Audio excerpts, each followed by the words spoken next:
un nouvel épisode du Eagle Programming. Aujourd'hui, WOD consacré à la barre, consacré au benchmark, donc on est content de vous proposer ça. Et on va démarrer tout de suite.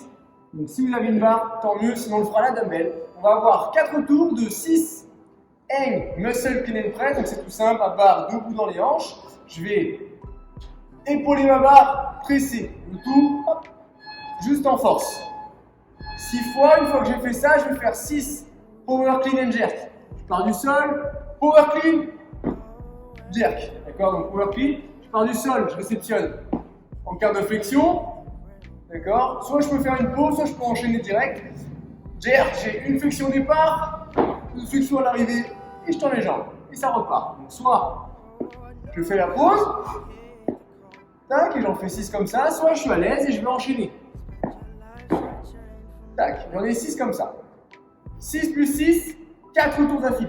Ensuite, on va enchaîner sur 4 tours de 6 muscle snatch, donc cette fois-ci c'est prise large. Pouce sous les doigts, barre mi-tibia, je me grandis, muscle snatch. Donc je vais finir bras tendus, jambes tendues, pas de flexion. D'accord, j'ai le droit de fléchir au départ. Une fois que j'ai effectué la poussée, je me grandis, je finis là-haut. 6 comme ça, et ensuite 6 power snatch. Je pars du sol, hop, j'atterris les fesses au-dessus des genoux et je remonte. 6 muscle snatch, 6 power snatch, ça fait un tour. On en fait 4 comme ça et vous aurez fini l'échauffement. Alors on enchaîne la partie mobilité, on va commencer par de l'open wall. Vous connaissez les deux mains, hauteur d'épaule, largeur d'épaule. Je vais me placer face au mur, je pousse mes hanches très loin. Je passe la tête fort vers le bas et je bloque 5 secondes. Puis je relâche 5 secondes, on va faire 8 passages comme ça. Ensuite, on va enchaîner sur dislocation. Vous prenez votre objet, prise large, par des hanches, je me grandis, bras tendus, je viens toucher les fesses et je ramène aux hanches. Et on va faire 15 à 20 passages dans cette position pour pouvoir venir libérer les épaules. Ensuite, on va enchaîner sur la colonne, on va faire passage au cat and dog. Donc on va faire 8 passages de chaque. Vous connaissez le mouvement, je pousse les fesses très loin avec les mains sous les épaules, les genoux sous les hanches et je regarde le plafond pour cambrer 3 secondes. Puis je fais l'inverse. J'enroule la tête, j'enroule la colonne. C'est très fort pendant 3 secondes.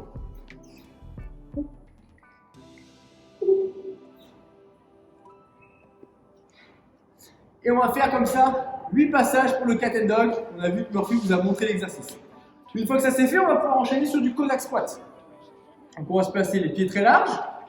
D'accord, les pieds un petit peu ouverts. Je vais aller squatter sur la droite, donc décoller mes orteils à gauche. Tac, je squatte, petite pause, 1 à 2 secondes, et je ramène. Je vais aller chercher pareil de l'autre côté. Petite pause, 1 à 2 secondes, et je ramène. Essayez de rester droit. Je vais faire mon pied à plat à chaque fois. D'accord, si je vais à gauche, mon pied reste à plat. Et je vais faire 8 allers-retours comme ça, en essayant d'aller augmenter un petit peu l'amplitude à chaque fois, donc gratter 1 ou 2 cm à chaque passage. On va de plus en plus souple là-dessus. Une fois qu'on a fini ça, on terminera sur la mobilisation des poignets, très importante, surtout pour aujourd'hui des mouvements à la barre, avec des mouvements au-dessus de la tête. Donc prenez bien le temps de tourner les poignets dans tous les sens, paume de main, également les poignets dans tous les sens, dos de la main, et de faire d'autres mouvements qui peuvent vous faire du bien, par exemple, les doigts vers vous, reculez un petit peu, d'accord, en gardant les mains à plat, ça va venir étirer un petit peu au niveau de l'avant-bras et relâcher quelques tensions. Voilà pour la partie mobilité. Allez, on se retrouve pour la partie WOD. Aujourd'hui, on ne va pas faire semblant, on va enchaîner 2 benchmarks très connus. On va avoir Grace, puis Isabelle, le tout enchaîné. Grace, qu'est-ce que c'est? C'est un contre la montre, vous avez 30 clean and jerk à faire le plus vite possible. Le RX pour les garçons, c'est 60 kg, le RX pour les filles, c'est 40 kg. D'accord, donc le but pour vous, c'est pas de mettre votre charge max, c'est de mettre à peu près 50 à 60% de votre max en clean and jerk. D'accord, une barre entre 50 et 60% de votre max en clean and jerk en fonction de ce que vous pouvez mettre. Si vous avez une haltère, vous faites à l'haltère et vous changez de main à chaque passage. D'accord, donc on va partir. Que ce soit la barre ou à l'haltère, le mouvement est le même. La barre ou la charge part du sol. Je me grandis, je viens épauler, soit je fais la pause ici pour faire ensuite mon jerk. D'accord, donc une flexion au départ, dos droit, je pousse, une flexion à l'arrivée et je remonte. D'accord, soit je vais pouvoir, et ensuite je repars du sol, soit je vais pouvoir enchaîner directement. J'épaule, le jerk, et j'enchaîne. D'accord, à vous de voir. Vous en avez 30 à faire le plus rapidement possible.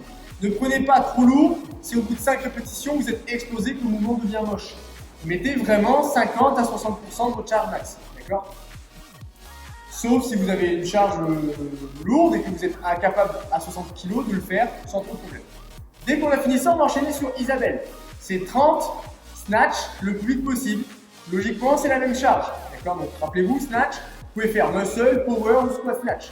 Prise large, barre mi-tibia, je sors la poitrine, je me grandis, pied à plat. Je pousse en effaçant bien les genoux. Une fois que j'ai bien effacé les genoux, là je vais me redresser, pousser fort dans les jambes, accélérer, tirer les coudes et atterrir sous la barre. Donc soit en power, soit en squat. Ça c'est vous qui voyez. D'accord?